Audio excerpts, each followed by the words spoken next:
Big topic here, of course, the Iran war, sending energy prices that's surging around the world. However, gas prices, different, insulated in some way. So as a U.S. natural gas producer, is there any way this war is affecting your finances? Yeah, so there's a couple dynamics that are at play. Number one, what the situation in Iran is showcasing the value of American energy independence when it comes to natural gas, where we saw international prices rise over $10 an MCF. Natural gas prices here domestically only rose 10 cents. So this year, where international prices are close to $20, Americans are going to be enjoying natural gas prices in the $4 range. That's a 5 times cost advantage. That's the power of American energy. And that's why our energy independence is so critical and why we need to cherish and invest in that. How do you prepare, though, for more possible disruptions because of what's happening in the Middle East? Yes. Number one, it's rightly so putting the focus on the cost effectiveness of the energy we produce, but specifically the reliability of the energy that we produce. That's why producing energy in America is one of the most reliable forms of energy in the world, specifically on the LNG front. We've been making this case for years that American LNG is the most reliable form of energy in the world. One, because it's being produced and supplied in a part of the country that is safe. And number two, it's backed by the world's strongest military. So you're seeing the value of the reliability of U.S. LNG on the world stage. And this is going to be critical for the world to continue to meet their energy needs. Energy Secretary Chris Wright just spoke here. Curious what conversations you are having with the administration right now. It's all about affordability. It's all about reliability. It's about transforming our energy independence into energy dominance. And what energy dominance means, that means America is prepared to win the AI race. That means America is prepared to provide energy security to our allies, where their energy security around the world has been crippled from what Russia has done to what's happening right now in Iran. And so this is a really critical time. It's never been more important time for us to produce energy in this country than right now. It's also never been more difficult. And a lot of the conversations that we're having in D.C. is about fixing that last part. And to make it easier for us to get energy built in this country, we need to get serious about permit reform. And that needs to be a focus in D.C. to enable the greatest industry in the world, American energy industry, to do what we do. And that's keep energy cost effective, reliable, and clean.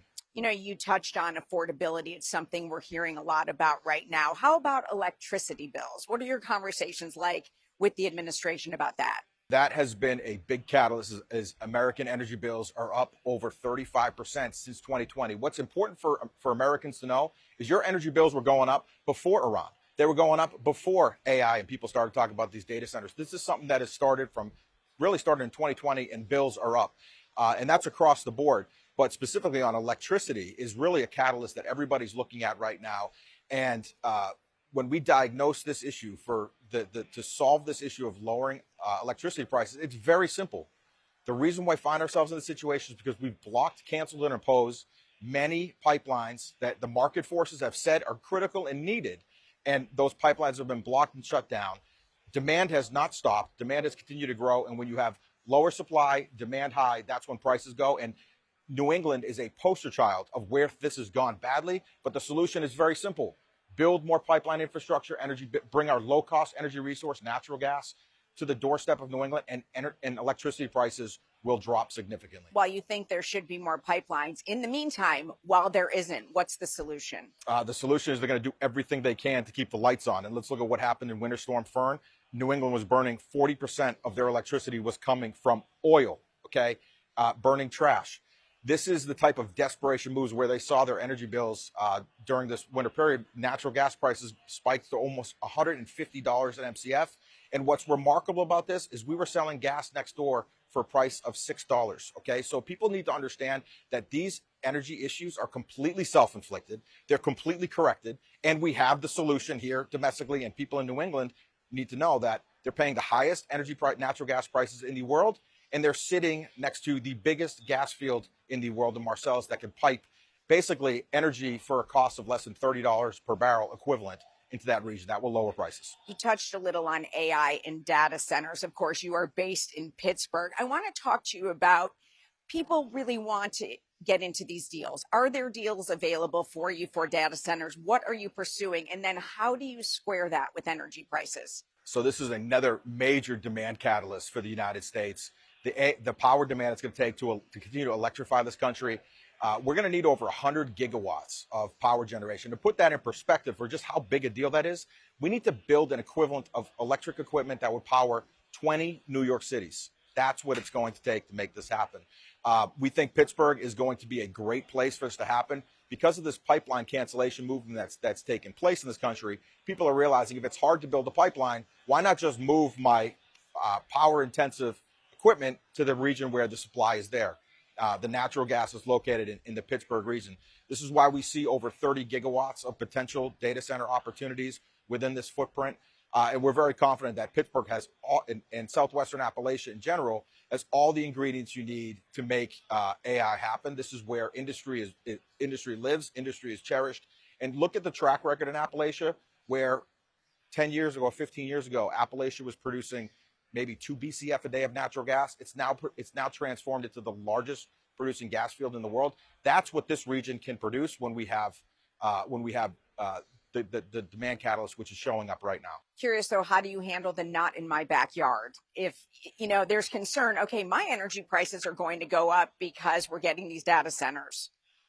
Yeah, the not in my backyard has been a big issue that's prevented energy infrastructure from getting built. This is why permit reform is going to be needed, because at the end of the day, the debate on energy, one thing that everybody agrees on, everybody wants lower cost energy bills. Everybody wants more reliable energy. Everybody wants cleaner energy. And what's so important about natural gas is the fact that we can shrink the footprint, and we have an opportunity now to build new power generation behind the meter to meet the energy needs of these data centers.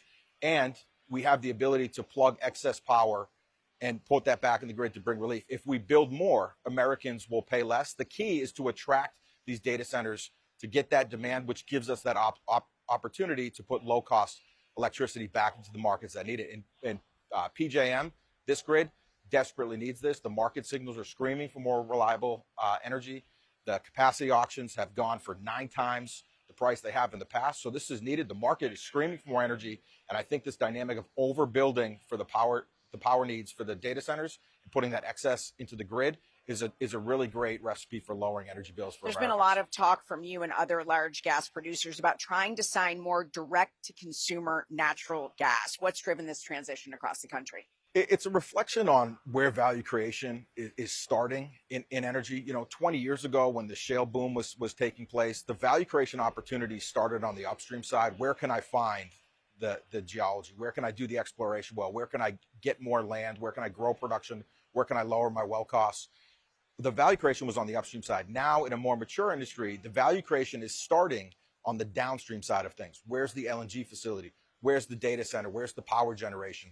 That's where it's starting. That's not where the value is being ultimately captured.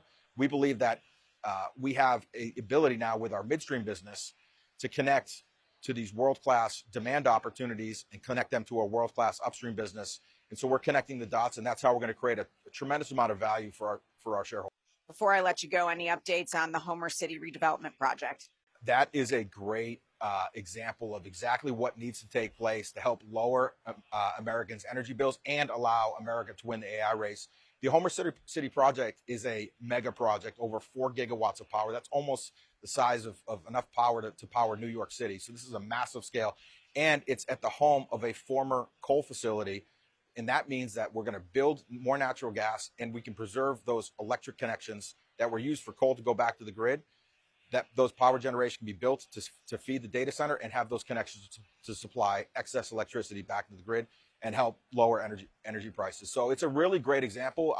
But these are billion-dollar projects. They take a lot of time. And when you're working at this scale, we're talking at tens of billions of dollars. Details matter, and it's just going to take a little bit of time to make sure all those details get put in place. But one thing is for sure, and this is our role in this whole equation, as America's natural gas champion, EQT, our role is to make sure our tech companies have all the energy they need to run full throttle, and we are excited about supplying gas to that facility. Any changes to the timeline? The timelines, I think, continue to move to the right a little bit. And again, it's just the dynamics of putting all these big projects together. It just takes a little bit of time. Appreciate you. Thanks so much for being with us, Toby.